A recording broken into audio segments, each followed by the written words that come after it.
Alright people, so I wanted to do a little follow-up video on the recoil control structure, and I'm going to add a couple little things in here. This will be a good guide for you guys to look at as far as how I diagnose a shooter's recoil control abilities, their dot tracking abilities, and if someone's having trouble with dot tracking or recoil control in general, I'm going to look at something like this and be able to pick apart, and I'll show you guys kind of what I'm looking for. What I'm looking for in my own shooting and what I'm looking for in other people's shooting. And then one thing that you guys should really focus on is, try to, when you're watching YouTube videos of other shooters, whether they're bad shooters or good shooters, try to kind of be your own coach and start to analyze. Don't just watch someone shoot. Kind of analyze, hey, what are they doing right? What are they doing wrong? Because I guarantee that's what all the best shooters are doing. That's what all the sponsored, best shooters in the world are doing. They don't watch other people's videos just to be like, hey, good job, man. They do for that reason too, but they're also examining how did he do that? Like, how would I do it compared to him? Is his way better than mine? Should I start looking into doing things that way? Like, you're always trying to learn, and now the age of film is why everybody's getting better. It's why the sport as a whole and shooting as a whole, whether it's defensive or competition, the bar just keeps being raised because of this right here, film. I can watch myself, I can watch other people, and I can figure out how to get better at this shit. So let's start using it. Alright, first things first. There's a lot of people out there that lock their elbows a little bit too much, and those people often don't like those things. They don't like red dots, and they all have the same thing in common. They lock their elbows too much, and they don't like red dots that much. Why? Because of that right there.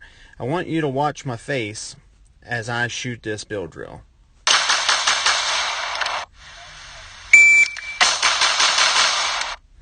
Alright, did you see it move? Did you see it shake? No. So I'm shooting a build drill about as fast as I can pull the trigger. I'm developing my structure here, and I have tension in the elbows to return. That's that spring steel that we talked about, to return the gun.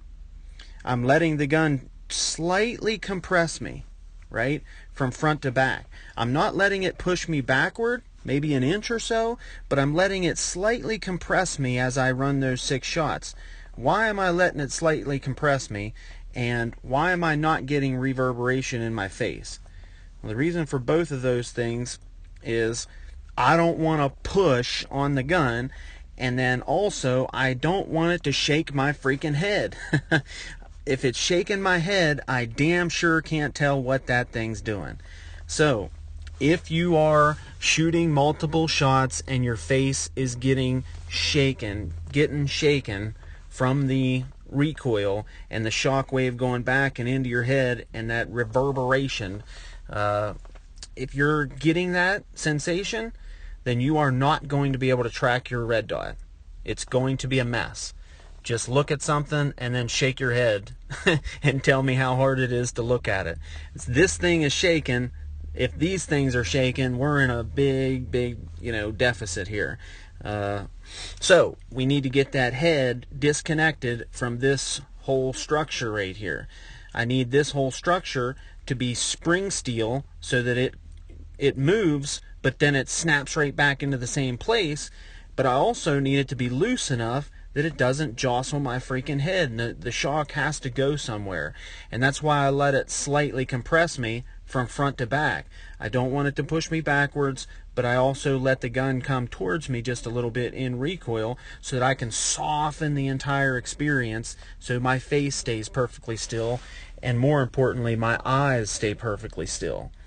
I mean, when somebody's shooting 6 rounds and their face is jostling around, it's like having a damn subwoofer stuck to your head as you're trying to track your red dot or your sights. Like, you're going to have a hell of a time. It's just not going to work. So now when we talk about the actual structure itself, we talked about the elbows. There is tension in the elbows, but they are not locked whatsoever. The tension is just that spring steel where I want to not allow the gun to really rock too far this way and create some kind of big over exaggerated, you know, shooting a 500 Smith & Wesson Magnum kind of thing, where your forearms, you can let it come up a little bit and then just kind of push it back down a little.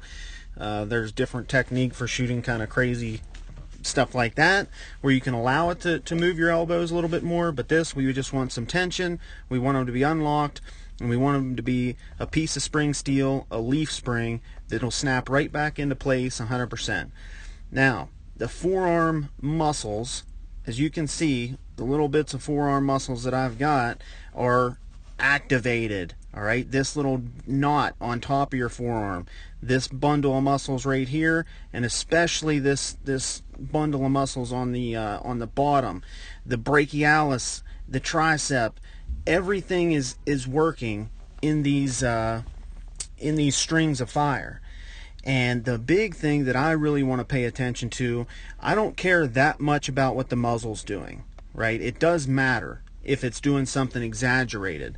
But what I really care about is what's happening at this angle right here. So let's just play this in slow-mo actually, and we'll see what that angle looks like.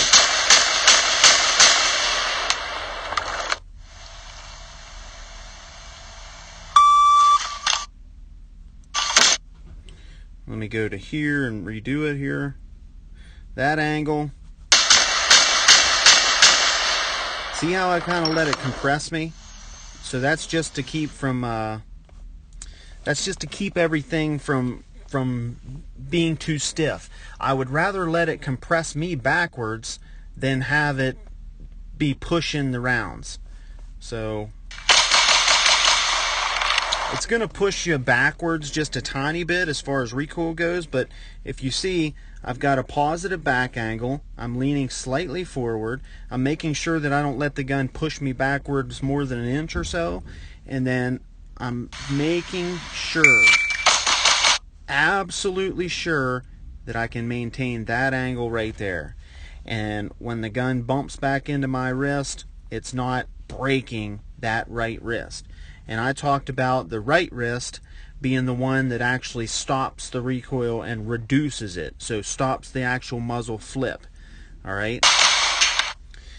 The left wrist is the one that snaps the gun back to the same spot, and it's kind of the one that's more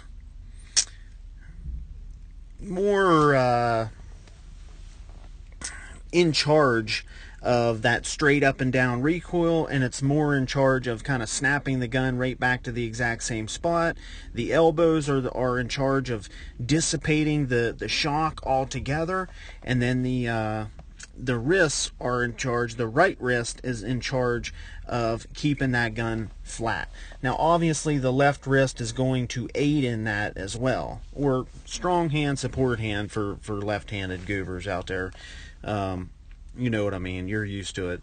So again, this arm is a little bit straighter, the left arm for me is a little bit straighter, the wrist angle is not necessarily straight, but it's you know, got a little bit of a torque downward, or you know, and you got to play with that. Some people like a wrist angle that goes up and it's in a really neutral. Some people like it to be really bent over center and straight, whereas I like mine just kind of somewhere in between. You don't have to cork your left hand clear over to get it to work right. Studies have shown. So again, just kind of watch that back of the wrist right there on the right hand. We don't want that thing to move. It's huge, huge. All right, let's just play a couple of these. These are all different springs and recoil guide rods and springs in all these.